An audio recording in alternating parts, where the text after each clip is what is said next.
man, an awful week for America. I mean, you could say that pretty much for most of 2020, but it keeps going and going, and I respect, admire all the NBA players that are taking a stand because, wow, things got taken to another level. What's up? Fred Richani, TSC.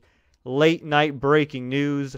LeBron James, the face of the league, along with his Los Angeles Lakers brethren, along with the Los Angeles Clippers, who, of course, are fronted by Paul George and Kawhi Leonard, some of the biggest stars in the league, the biggest stars on the planet.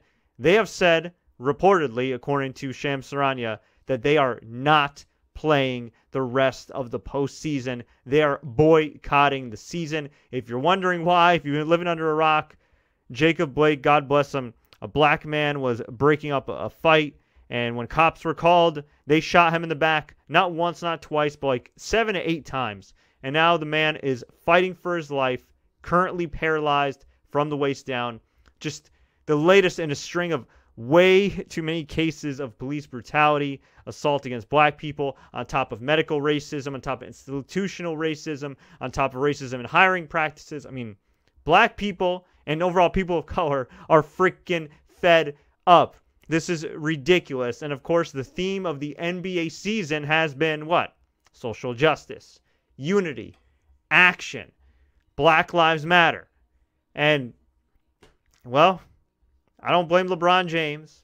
I don't blame Kawhi Leonard. I don't blame any NBA player, executive, staff member, worker, whomever in the bubble that's looking around and saying, you know what, guys? It's nice that we're raising awareness, but it's not enough. In some ways, perhaps these owners are using us as pawns. We need some real change. So when a guy like LeBron James says, you know what? F this crap. I'm going home. You know what that tells you? That tells you that he wants to see NBA owners really open up the pocketbook. He wants to see NBA owners really take action, not performative action, like my friend Naddle said, which is names on jerseys and hashtags, but real action. What does that mean? That means lobbying for politicians that are actually going to put laws in place that benefit black people. That means lobbying and funding legislation that's actually going to benefit black people and all people for that matter. Because, hey, all lives can't matter until black lives do. And as far as other things that owners could do, they could donate to organizations that are more grassroots.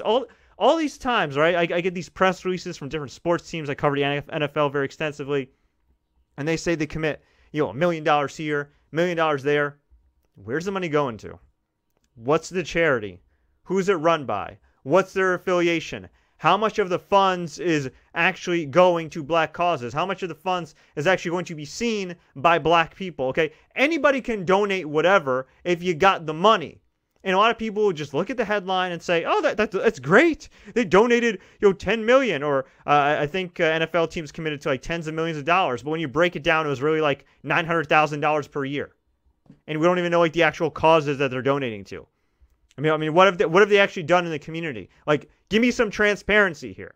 So I can understand a guy like LeBron James, who not only has been incredible at raising awareness, but has actually used his money and resources to take real action, which includes, oh, by the way, building a school, much like Jalen Rose and others. I mean, he's done some incredible things. A lot of unsung heroes in the NBA you don't hear about have done some incredible things. And he sees these owners who are, Lord knows how much his worth, triple his worth, quadruple his own worth, and he's a pretty rich guy.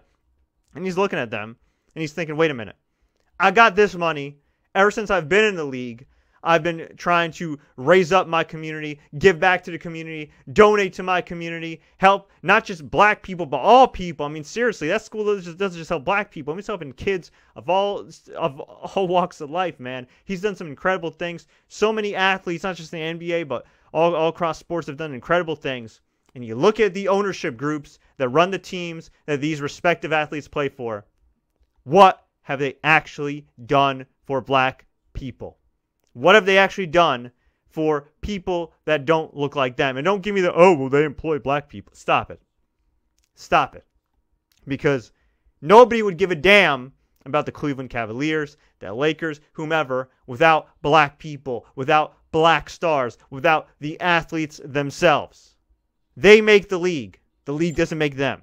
And I'm knocking things all over the place because I'm heated, because I'm pissed off, because I want justice. It's just appalling. And if you don't know either, There was a white terrorist who shot up a bunch of peaceful protesters in Kenosha, Wisconsin, where the Jacob Blake shooting took place. Cops could have arrested him. They could have at least said, yo, man, it's probably a bad idea for you to be walking around with the AR-15 during a protest when racial tensions are high. Instead, reportedly, he assaulted people, maimed people, and killed 2 people. I can't even talk right now, man. It's been emotional for me. It's been emotional for my friends. I can only imagine what it's like for all my black brothers and sisters. It's freaking terrible. This shit needs to end, and it's not going to happen overnight, but you got to do something to get attention. And people can say, oh, well, how's it going to change people from being racist if they boycott games and blah, blah, blah. Guess what? When you're stuck at home, when you're quarantining, when you have no sports to distract you, guess what? You're going to be forced to pay attention. And as far as the owners go, the owners are losing money. The NBA is losing money. The networks are losing money. And yes, even the players are losing money and seemingly are willingly sacrificing their money in order to bring real damn change.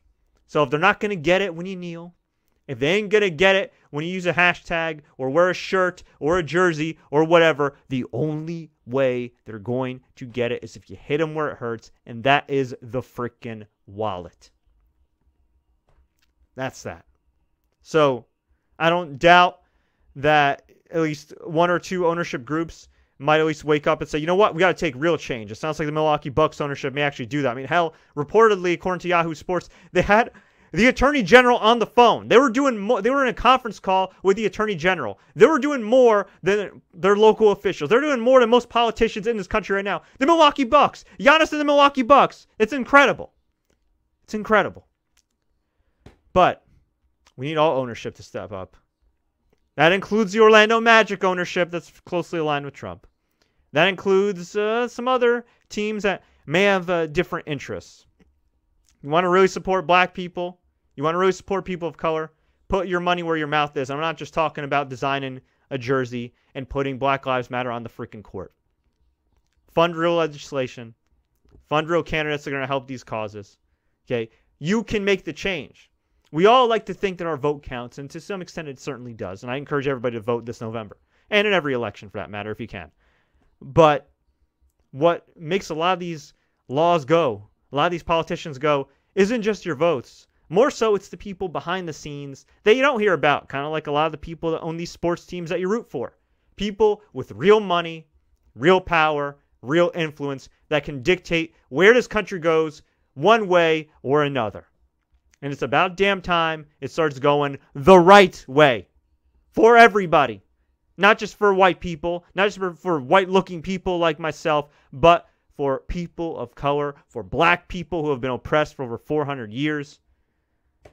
I don't know what else is there to say. It's nothing I can't say that hasn't been more eloquently put by Chris Webber and others today. And I'm sure, in the past and obviously beyond then, I mean, Doc Rivers, watch his speech, just absolutely incredible. I mean, he's a man that's a child of a law enforcement family. And he even said, I'm paraphrasing here, but he's like, it hurts when you love a country and it doesn't love you back. It's about damn time this country loves black people and people of color back. It's about damn time. So as for what's going to happen here, we don't know. We'll find out probably Thursday morning. I will keep you guys posted. As soon as we hear what's going to happen with the postseason, we will hit you up and we will keep you updated.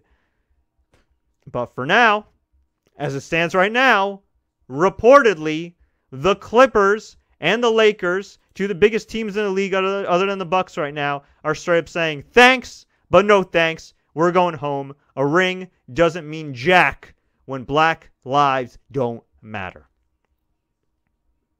Yeah. And just a couple other notes here from Shams Charania. So he said originally the Lakers and Clippers have voted to boycott NBA season. Most other teams voted to continue. LeBron exited a meeting. He said Miami's Udonis Haslem spoke and essentially told everyone in that room, without the Lakers and Clippers, how will the season continue? LeBron walked out, rest of the Clippers and Lakers exited behind him. He said every team besides Lakers and Clippers voted to continue playing. LeBron in that meeting said he wants owners to be more involved, take action. I agree. I agree with that. They should take more action. And by the way, I don't hate any player that still wants to play, especially the guys that don't make LeBron money. I understand that. But, man, this is bigger than sports. This is bigger than basketball. And if the owners don't want to lose this season, they got to commit, not just performatively, but in writing and with real action. And Shams closed this out by saying, there was some frustration in the meeting towards Bucks blindsiding on walkout plan. Bucks George Hill and Metzi first sparked the conversation pregame to boycott contest. Teammates supported it. Hey, sometimes you can't plan these things. Sometimes, man, I don't like to curse, but sometimes shit just happens. And you see enough of your people get killed and enough of your people get oppressed, they just say, fuck this. And that's it. That's it. And sometimes there's nothing more to say than F that. And for people saying, okay, what's the next steps? This is the step. The owners will figure it out. The ball is in their court. No pun intended. No pun intended. Take real action. Fund legislation. Fund real lobbying. Fund real politicians. Fund real grassroots organizations that actually have boots on the ground, that actually do positive things, that will do positive things for black people to make their lives better. You've got the money to get stadiums built on taxpayer dollars. You've got the money to fund whatever politician you want behind closed doors. You've got the money to make sure that you get that tax break every year. But you don't have the money to change laws and make this country better for your workforce that is predominantly black. I call BS. Folks, I'll keep you posted. Thanks so much for watching and listening. Until next time. All lives can't matter until black lives do.